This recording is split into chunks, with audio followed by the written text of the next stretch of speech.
दोस्तों, कहानी शुरू करूं उससे पहले मैं आपको एक बात बताना चाहता हूं कि इस वीडियो को आप लास्ट तक ज़रूर देखिएगा, क्योंकि मैंने इस कहानी में एक वीडियो क्लिप डाली हुई है। उस वीडियो क्लिप को आप ज़रूर देखिएगा। आपको एक जब देखेंगे तो मज़ा ही आ जाएगा। और एक्चुअली वो वीडियो क्लिप एक लेपर्ड की है, जो अभी कुछ ही दिन पहले मेरे दोस्त के कैमरे में कैप्चर हुआ। वो अपनी गाड़ी से जा रहा था। उसकी भी डिटेल मैं आपको सब बताऊंगा, लेकिन पहले मैं चलता हूँ, कोशिश करता हूँ कि अपनी कहानी को पहले हम लोग शुरू करें और उसके बाद फिर आप उस तेंदुए को देखिएगा। तो वो बड़ा इंटरेस्टिंग एक क्लिप है, बहुत प्यारा शॉट है। तो हमारी जो कहानी चल रही है वो तो है टनकपुर के पास जो चूका गांव है, उसमें जो एक नरबख्शी बाघ आदमखोर हो गया था, उससे किस तरह से अपना आतंक मचाया हुआ था, उसके ऊपर हमारी कहानी चल रही है।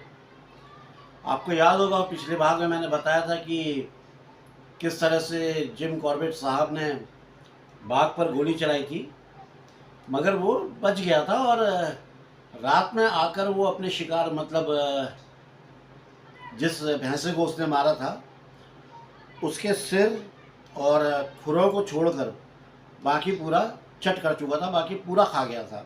अब पेट भर के अपनी दावत उड़ा चुका था। अगले दिन जिम कॉर्बेट साहब और मैकडोनल्ड साहब, मैंने आपको बताया था वनाधिकारी थे जो,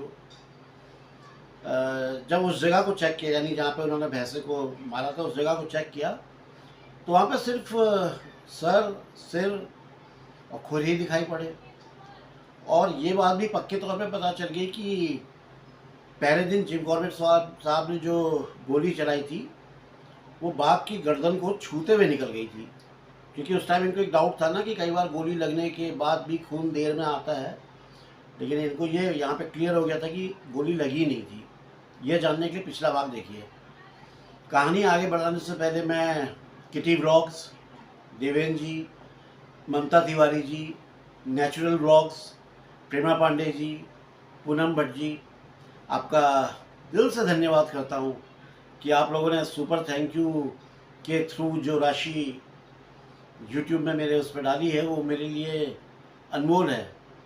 मैं तहे दिल से आपका शुक्रिया करता हूँ। उम्मीद है कि आप आगे भी इसी तरह से अपना अनमोल प्यार और ये जो आपकी ब्लेसिंग्स है, जो आशीर्वाद है, ये मेरे पर बना के रखेंगे। तो चलिए अब हम चलते हैं कहानी के अगले हिस्से में। जिम कॉर्बेट साहब और मैकडोनल्ड साहब अब अपने कैंप में लौट के वापस आ गए थे। वो भैंसे को देख करके कैंप में लौट के वापस आए ही थे कि इनको खबर मिली कि लद्या नदी के पार एक खुली और फैली हुई घाटी में एक गाय का शिकार हो गया है। और जिन आदमियों ने ये देखा था उन्होंने क्या किया, एक समझदारी का काम किया। गाय को जो है टहनियों से और पत्तों से अच्छी तरह से ढक दिया था, जिससे कि परजीवी उस पर हमला ना कर सके, परजीवी उसको खाना ना शुरू करें। इबोटसन साहब भी अभी तक लद्या घाटी से, मैंने बताया था ना, 8 मील दूर गांव में गए थे। एक बैल को मार दिया था उस बाघ ने, तो उस गांव से अभी लौट कर नहीं आए थे। दोपहर के लंच के बाद मैकडोनल्ड साहब और जिम कॉर्बेट साहब लद्या नदी के पार चले गए और गाय को ढूंढने लगे। गाय को दोपहर में ढका गया था और ढकने के कुछ ही देर बाद बाघ जो है लौट कर आ गया था।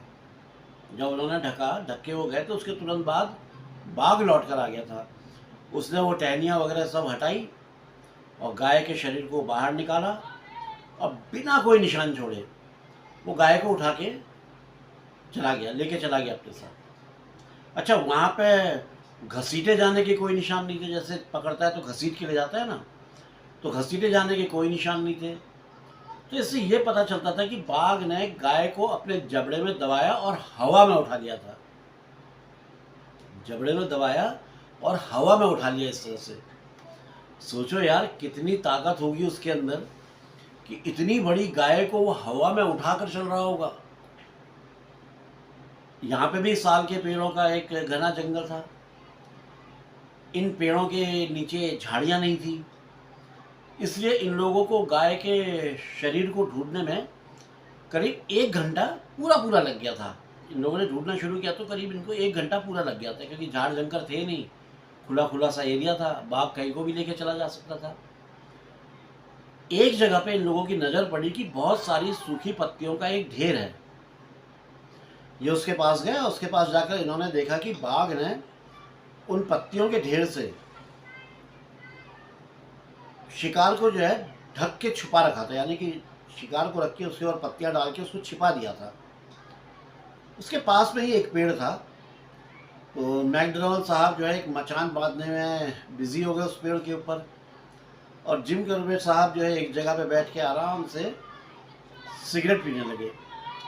सिगरेट पीने के बाद इन्होंने जो मैकडोनाल्ड साहब की जो पानी की बोतल थी उसमें से पानी पी करके उस बोतल को भी खाली कर दिया। और फिर जब मचान तैयार हो गया तो जिम कॉर्बेट साहब पेड़ पर चढ़ने लगे कि अब उस मचान में जाके बैठ जाए। इधर मैकडोनाल्ड साहब कैंप की तरफ वापस लौट गए। अब जिम कॉर्बेट साहब मचान के ऊपर बैठे हुए थे। अभी थोड़ा ही सा टाइम हुआ था कि अचानक घाटी के पार वाले पहाड़ से लुढ़कते हुए पत्थर आने लगे, जिन पर जिम कॉर्बेट साहब का ध्यान गया एकदम से कि यार ये पत्थर जैसे क्या लुढ़कते हुए आ रहे हैं। फिर इन्हें एक बाघिन दिखाई पड़ी, जिसके पीछे पीछे तो छोटे छोटे शावक भी चल रहे थे, कुचर कुचर। उन्हें देखकर साफ साफ पता चल रहा था कि बाघिन पहली बार अपने इन शावकों को किसी शिकार पर लेके आ रही है। और ये देखना बड़ा रोचक था कि माँ कितने कष्ट उठाकर अपने बच्चों को जो भी आने वाले जो खतरे हैं उनसे अवगत कराना सिखा रही थी। और ऐसा करते हुए वो बड़ी सावधानी बरत रही थी, मतलब बड़े अलर्ट होकर के वो चल रही थी। उधर बच्चों का व्यवहार भी अपनी माँ की तरह बहुत रोचक था। माँ के पाँव पर पाँव रखते, यानी कि जहाँ पे माँ का पाँव रख रहा है वो उसी में उनका भी पाँव जा रहा है। तो ऐसे चलते चलते बिल्कुल दबे दबे वो भी जो है माँ के पीछे पीछे चल रहे थे। ना तो वो एक दूसरे से और ना माँ से आगे जाने की कोशिश कर रहे थे, जैसे करते ना बोलते इधर दौड़ जाते उधर दौड़ जाते बच्चे, ऐसा कुछ नहीं कर रहे थे। तो बिल्कुल माँ के कदम से कदम पीछे पीछे पीछे पीछे चल रहे थे। तो हर बाधा से जो भी परेशानी होनी थी उससे बचते हुए, वो बाधा चाहे छोटी हो या बड़ी हो, जिसको बाघिन छोड़ती थी, यानी कि बाघिन ने कोई टहनी देखी उसको छोड़ दिया, रास्ता बदल दिया, तो बच्चे भी ठीक वैसा ही कर रहे थे, उसी का अनुकरण कर रहे थे कि वो भी टहनी को छोड़ के उसी के पीछे जा रहे थे। यदि माँ कहीं पर रुककर कुछ सुनने की कोशिश कर रही होती तो बच्चे भी एकदम शांत हो जाते थे। बाघिन कुछ गज आगे बढ़ती फिर रुक जाती थी। वो एक्चुअली बहुत सावधानी बरत रही थी, और वैसा ही बिल्कुल ठीक बच्चे भी कर रहे थे। साल के एक सूखे और मतलब ये क्या हो, साल का जो सूखा जंगल था उसके जो कोमल पत्ते वगैरह थे वो सब जमीन जो है उससे भरी पड़ी हुई थी, पत्ते ही पत्ते, जिस पर बिना आवाज़ किए चलना बड़ा मुश्किल हो रहा था। फिर भी ये जो बाघिन थी ये एक एक पाँव बहुत सावधानी से ज़मीन पर रख रही थी और उठा रही थी, यूँ रखा फिर उठाया कि आवाज़ ना हो। मतलब बाघिन की कोशिश ये हो रही थी कि कम से कम आवाज़ हो, कोई सुन ना पाए। खड्ड को पार करके बाघिन उस पेड़ की तरफ आई जिस पर जिम कॉर्बेट साहब बैठे हुए थे। उसके पीछे पीछे जो है उसके शावक भी आ रहे थे। अब उसने क्या किया, ऐसे सामने से आई और ऐसे पेड़ के पीछे से होते हुए बाईं तरफ के एक वहाँ पे ज़मीन का टुकड़ा था, उस ज़मीन पे सपाट सी ज़मीन थी, उस पर लेट गई। और वहाँ से करीब 30 गज की दूरी पर शिकार उसने छिपाया हुआ था। जिस तरह से वो लेटी थी उसका सीधा अर्थ ये था, मतलब शावकों के लिए एक तरह से मतलब कमांड था कि जिस तरह से वो लेटी है शावकों को शिकार की दिशा बता रही थी कि उस दिशा में शिकार है, जाओ खाओ। बच्चों के लिए उसका इशारा था कि वो उसकी जो नाक है उसकी सीध में जाए और शिकार तक पहुँचे। अब वो बच्चे ना जाने कैसे उसके इशारे को समझ गए थे। ये कौन सी ऐसी पावर थी, कौन सी ऐसी दिमाग से तार चलते थे कि वो समझ गए और उस जगह की ओर बढ़ गए जहाँ पर उनका भोजन था, यानी कि उनका शिकार था, यानी वो गाय पड़ी हुई थी पत्तों से ढकी हुई। अब शावक जो है शिकार के आसपास ही थे, मगर शिकार को ढूंढ नहीं पा रहे थे। इससे ये बात पूरी तरह सिद्ध होती है कि बाघों में जो सूंघने की जो शक्ति होती है ये बहुत कम होती है। ये पहले भी कई वीडियो में मैंने आपको बताया है। जबकि उसके उस शिकार की गंध इस पूरे क्षेत्र में फैली हुई थी, मगर शावक जो थे, वो जो बच्चे थे, वो शिकार के पास होते हुए भी उसे ढूंढ नहीं पा रहे थे, उसे उन्हें नहीं मिल रही थी वो गाय, जबकि उसके बगल में वो खड़े थे। हालांकि शिकार को सूखी पत्तियों के नीचे छुपाने से पहले बाघिन ने उसका काफ़ी हिस्सा खा लिया था। काफ़ी क्या, एक बहुत बड़ा हिस्सा खा लिया था, अपना पेट भर के खा लिया था। और मौसम भी अच्छा खासा गर्म था। गाय को पिछली रात मारा गया था और उसे मरे हुए अब तक काफ़ी समय हो गया था, यानी पिछली रात को मारा गया और आज ये दूसरी शाम हो गई है। तो उसके शरीर से कितनी दुर्गंध आ रही होगी आप ये समझ सकते हैं, और ये कितनी दूर तक फैल रही होगी। बल्कि मज़ेदार बात यह है कि जिम कॉर्बेट साहब और मैकडोनाल्ड साहब इसी दुर्गंध के सहारे इस जगह तक पहुंच पाए थे। इसी को स्मेल करते करते वो इस जगह तक पहुंचे थे। लेकिन ये दोनों बच्चे, ये दोनों शावक शिकार के कभी दाहिने जाते, कभी बाईं तरफ दौड़ लेते, कभी आगे चले जाते, कभी पीछे आते, मगर गाय को नहीं ढूंढ पा रहे थे। तो इससे क्लियर पता चलता है कि ये जो स्मेलिंग पावर है बाघ की बहुत कम होती है। शिकार के ऊपर कुछ मक्खियाँ भिनभिना रही थी, जिन्हें देखकर बच्चे शिकार तक पहुंच ही गए। शिकार को पत्तियों से खींचकर दोनों बच्चे उन्होंने निकाला शिकार को, और उसके बाद अपना दोनों भोजन करने में बिजी हो गए, मतलब अपना लग गए जी खाने पीने में। इधर जिम कॉर्बेट साहब और बाघिन दोनों ही जो हैं ये बच्चों को बहुत ध्यान से देख रहे थे। बाघिन को पता नहीं था कि ऊपर जिम कॉर्बेट साहब बैठे हुए भी देख रहे हैं। अगर ऐसा उसे पता होता तो वो नहीं आती। अच्छा, एक बार क्या हुआ, बच्चे जो है शिकार से थोड़ा सा दूर निकलने लगे तो बाघिन हल्का सा गुर्राई, और गुर्रा करके उनको इशारा दे दिया कि वो गलत दिशा में जा रहे हैं, और वो दोनों तुरंत शिकार की तरफ लौट के आए और फिर उसे ढूंढने लगे थे। और जब वो अब उन्होंने अपना शिकार ढूंढ लिया और उसे खाने में बिजी हो गए, तो बाघिन ने भी अपने पाँव हवा में उठाए और पीठ के बल आराम से लेट गई और सो गई। अब वो थोड़ा निश्चित हो गई थी कि उसके बच्चों को खाना मिल गया है, अब वो खा लेंगे। जिम कॉर्बेट साहब जब शावकों को खाते हुए देख रहे थे, इन बच्चों को खाते हुए देख रहे थे, तो उन्हें अपनी आंखों देखी एक पुरानी घटना याद आ गई, जिसे इन्होंने त्रिशूल आप लोग जो उत्तरांचल के हो तो जानते होंगे, त्रिशूल पर्वत श्रृंखला, त्रिशूल जो पीक है उस पर्वत के बेस में देखा था। यहाँ पे बेस कैंप लगता है, वहीं पर से देखा था। यहाँ पर मैं भी आपसे एक बात कहना चाहता हूँ, हम इंसान तो अपने बच्चों को पहले नर्सरी, फिर स्कूल और फिर कॉलेज आदि में वगैरह में भेजकर अपनी जिम्मेदारियों से मुक्त हो जाते हैं, मगर जंगली जानवर अपने बच्चों को थ्योरी से नहीं, सिर्फ प्रैक्टिकल से ही शिक्षा देते हैं। यानी कि उनके लिए प्रैक्टिकली सब कुछ, उनकी एजुकेशन उनका प्रैक्टिकल है। हम लोग थ्योरी पढ़ते हैं, प्रैक्टिकल करते हैं, तब जाके सीखते हैं, लेकिन उनके लिए प्रैक्टिकली शिक्षा होती है। और ये शिक्षा जो होती है उनकी बहुत कड़े अनुशासन और सख्त रवैये से एक माँ अपने बच्चे को देती है। वो बच्चे को इतना तैयार और समझदार बना देती है कि वो जंगल के सारे नियम और कानून सीख जाता है और अपनी जो जिंदगी है स्वतंत्र होकर के जीने लायक बन जाता है। ऐसा ही कुछ सबक ये बाघिन अपने शावकों को सिखा रही थी। और एक दूसरी घटना जिसका जिक्र जिम कॉर्बेट साहब कर रहे हैं, वो मैं अब आप लोगों को बताने जा रहा हूँ। ये त्रिशूल पर्वत की घाटी में जो उन्होंने अपनी आंखों से देखी थी, बहुत ही मज़ेदार है, बहुत ही इंटरेस्टिंग है। वो ऐसा कि जिम कॉर्बेट साहब एक पहाड़ की चोटी में लेटे हुए थे और अपनी दूरबीन से सामने की पहाड़ पर स्थित एक सीधी चट्टान पर एक थार को देख रहे थे। दोस्तों, थार उन सभी पहाड़ी बकरियों की तरह होता है, लेकिन इसके पांव बहुत मजबूत होते हैं।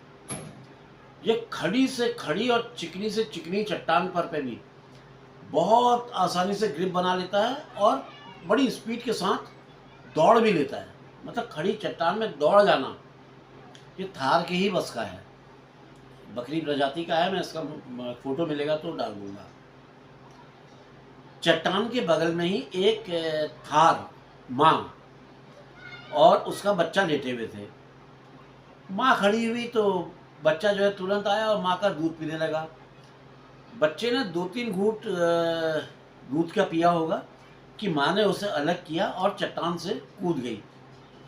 बच्चा भी पीछे पीछे आया चट्टान के बगल तक और फिर बगल में आके बेचैन होने लगा कि कैसे कूदे, कैसे क्या करे, बेचैन होने लगा। उसकी हिम्मत नहीं हो रही थी वो भी चट्टान में कूद जाए। माँ जो है फिर से उसके पास गई और उसके पास जाकर के वो ऐसे लेट गई कि बच्चा उसका दूध ना पी सके। ऐसे जमीन में लेट गई कि बच्चे उसका दूध ना पी पाए।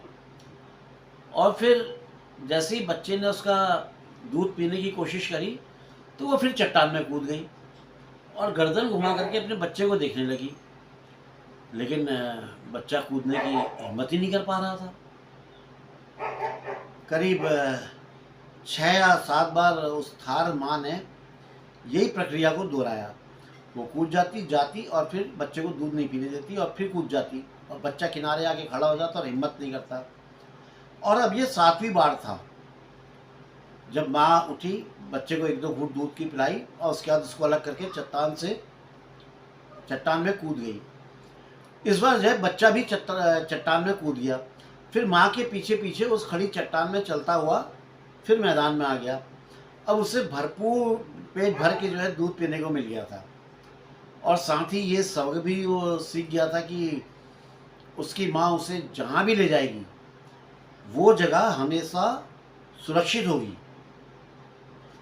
आज के दिन का उस दिन का पाठ उसका पूरा हो गया था, यानी कि वो चट्टान में कूदना और बैलेंस करना सीख गया था।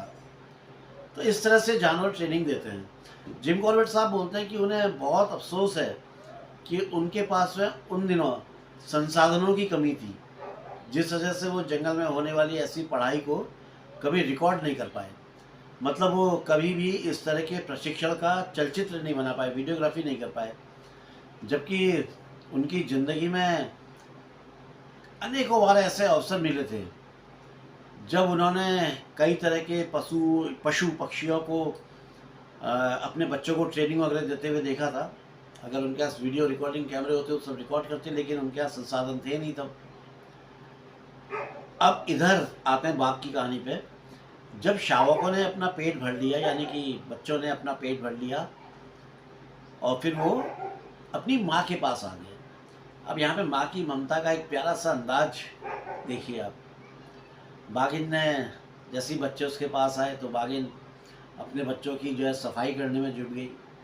उनको इधर पलटते उधर पलटते, उनके शरीर में जो खून लगा हुआ था, उनके मुंह में, शरीर में, जहाँ पे खून लगा था वो चाट करके उनको सब साफ़ करने में लग गई। और जब वो सारा काम करके संतुष्ट हो गई कि हाँ बच्चे बिल्कुल साफ़ सुथरे हो गए हैं, तो फिर वो उठी और चल पड़ी। शावक भी जो है उसके पीछे पीछे चल रहे थे। अब यहाँ पे रुकना उनके लिए बेकार था, क्योंकि शिकार में तो कुछ बचा नहीं था और यहाँ पे कोई ऐसी झाड़ी या कोई ऐसी आड़ भी नहीं थी जो इस परिवार के लिए सुविधाजनक और सुरक्षित हो। तो उनका यहाँ पे रुकना फिजूल था, तो वो यहाँ से अपना जा रहे थे। जिम कॉर्बेट साहब लिखते हैं कि मुझे नहीं पता था कि जिस बाघिन को वो देख रहे हैं अपने बच्चों के साथ, वो एक दिन किसी की गोली लगने से घायल हो जाएगी और एक खतरनाक आदमखोर बाघिन हो जाएगी, जिसके आतंक से पूरी लद्या घाटी और उसके आसपास के गांव के निवासी एक भयानक डर के माहौल में जीने को मजबूर हो जाएंगे और बाद में जिम कॉर्बेट साहब की गोली से ही वो मारी भी जाएगी।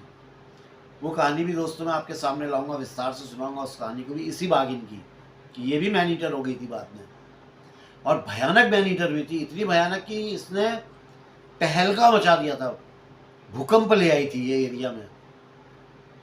दोस्तों घटनाक्रम कुछ ऐसे मोड़ पे आ गया है कि कहानी को यहाँ पर रोकना पड़ रहा है। समझिएगा आप मेरी बात को, इसको रोकना बहुत ज़रूरी है। अभी मैं आपके साथ एक वीडियो शेयर कर रहा हूँ, जो मैंने आपको शुरुआत में बताया था कि एक वीडियो डालूंगा, जो मेरे एक मित्र ने भेजा है और ये दृश्य उसकी आंखों के सामने का है। पहले तो आप वीडियो देखें। दोस्तों, मेरा जो ये दोस्त है इसका अपना यूट्यूब चैनल है जिसमें ये अपने ट्रैवल ब्लॉग बनाते हैं जो बहुत ही शानदार होते हैं, बहुत खूबसूरत। ये अलग अलग hill station, tourist spot, forest, ऐसी जगहों को एक्सप्लोर करते हैं और उन्हें जो है लोगों तक पहुंचाते हैं। और मैं तो रिक्वेस्ट करूंगा कि आप लोग इनके चैनल को सब्सक्राइब करें। अगर आप नेचर लवर हैं, ट्रैवल लवर हैं, तो ज़रूर सब्सक्राइब करें। आपको बहुत अच्छी अच्छी जगहें देखने को मिलेंगी। इनके जो चैनल का नाम है वो साज द ट्रैवलर टीवी है। साज द ट्रैवलर टीवी। मौका लगा तो मैं नीचे लिख दूंगा, आप लोग ज़रूर पसंद करेंगे। तो चले गया तो उसी में चले गया। ये बॉस देखो, बाप रे बाप, तेंदुआ देखिए, बिल्कुल लाइव जंगल में, और बहुत बड़ा तेंदुआ है, बहुत ही बड़ा तेंदुआ है, बिल्कुल हमारी गाड़ी के सामने आ गया। देखिए बस आगे बढ़ा, रुको रुको रुको, नहीं डिस्टर्ब नहीं करेंगे बॉस, डिस्टर्ब नहीं करेंगे, बस इसकी वीडियो यहीं से लो आराम से। ये देखिए, आप उसका मूवमेंट देखिए ना, हम आपको सिर्फ इतना दिखाना चाह रहे हैं। वो देखिए, वो देखिए देखिए देखिए देखिए देखिए, क्या बात है यार। ऐसा देखना तो बहुत ही मुश्किल होता है, बहुत मुश्किल होता है। देखिए ये गया, और साइज देखिए, बड़ा साइज यार। Oh come on come on come on come on. हाँ ये तो कमाल हो गया यार, कमाल हो गया। सब साइज देख यार उसका, बिग साइज यार। किचन खिड़की मत खोल, खिड़की मत खोल, मौका दे दिया उसने, ऐसी बात है। सामने है वो सामने बैठा है। नहीं, रोड में जाएगा किसी ने। वो सामने है यार। किसी ने सामने है, मत कर यार, मत कर खोल। वो कर सामने है, आगे निकाल लो, आगे निकाल लो। है ये है ना, सामने है, ये है, रहने दो उसको, रहने दो। अब ज़्यादा वो मत करो ना, ये झपट भी सकता है। तो इसीलिए मैं कह रहा हूँ निकाल। बस मत करो यार, रुको रुको, खाली गुस्से में आकर के झपट जाएगा, क्या फायदा यार। ये है देखो, बिल्कुल सामने है। चलो, अरे निकाल लो, निकाल लो, आगे निकाल लो गाड़ी यार, सही नहीं है, खाली क्यों डिस्टर्ब कर रहे हो। हाँ रुको, वो बैठा है पैराफिट में, वो पैराफिट में बैठा है, देखो। चलो बस लो, लो, चलते रहो धीमे धीमे चलते फोटो ले रहा हूँ। थोड़ा सा जूम करो बस। नहीं जूम करो थोड़ा सा। हाँ अब लो, आराम से लो, बस डिस्टर्ब मत करो उसको, बस हो गया। यहाँ से फोटो ले लो उसकी आराम से, फिर चलते हैं। चलो निकालो। We will say goodbye. नहीं यार रुको, अभी देखो तो सही यार, जंगली क्रीचर आपको बीच जंगल में दिख रहा है और बैठा है बिल्कुल आराम से। तुमसे कह रहा है कि आओ। Yes come on. छुप गया देखो। हाँ बस रहने दो, देखो उसकी फोटो लो तुम आराम से। थोड़ा सा आगे बढ़ा, ज्यादा नहीं किशन मत कर, देख रहा हूँ बस। क्या बात है यार, किसको दिखता है यार ऐसा। हाँ बहुत जूम करके, हाँ लो। चलो अब चलो, डिस्टर्ब मत करो बस, ये ज्यादा। चलो चलते हुए हम ऐसे ले लेंगे। Okay leopard, goodbye. अभी ठीक से अंधेरा भी नहीं हुआ था कि ये तेंदुआ कहीं से निकलकर अचानक हमारे सामने आ गया। मेरे तो जैसे सारे रोंगटे खड़े हो गए इसे देखना। उफ। भारत के उत्तराखंड राज्य में शाम के वक्त आप सफ़र कर रहे हो और रोंगटे खड़े कर देने वाली घटना आपके सामने घट जाए तो ये आपके सफ़र के रोमांच को कई गुना बढ़ा देती है। बने रहिए इस यात्रा में मेरे साथ और इस रोमांच को महसूस करने के लिए अंत तक इस वीडियो को ज़रूर देखें। तो कैसा लगा आप लोगों को ये वीडियो, बताइएगा कमेंट में। और दोस्तों, यदि मैं अपनी कहानी को यहाँ पे नहीं रोकता तो पूरी कहानी बहुत लंबी हो जाती और बहुत ज़्यादा समय ले लेती। तो मैं इसके अगले भाग में पूरा करूँगा, यानी कि मतलब पूरी स्टोरी नेक्स्ट एपिसोड में पूरी स्टोरी कर दूँगा, जिससे कि ज़्यादा एपिसोड ना बने और आप लोगों को भी ज़्यादा इंतज़ार ना करना पड़े। जो मित्र पहली बार आए हैं उनसे रिक्वेस्ट है कि उत्तरांचल डायरीज़ को सब्सक्राइब करें, लाइक करें, कमेंट करें और दोस्तों शेयर भी करें। और हाँ कहते हुए शर्म तो आती है लेकिन कहना ज़रूरी है, हो सके तो जो ये नीचे एक थैंक यू वाला आइकॉन आता है इसको ज़रूर टैप करें और आपकी जो भी श्रद्धा हो ज़रूर कुछ ना कुछ गिफ्ट करें, वो 40 रुपया हो, 100 रुपया हो या जो भी हो, वो आप ज़रूर गिफ्ट करें क्योंकि उससे मेरे चैनल को ग्रोथ मिलती है। तो दोस्तों अभी तो आज्ञा दीजिए कि मैं जाऊं और जल्दी ही आपसे वापस आकर मिलूं। तो दोस्तों अगले वीडियो तक के लिए फ़िलहाल तो बाय बाय।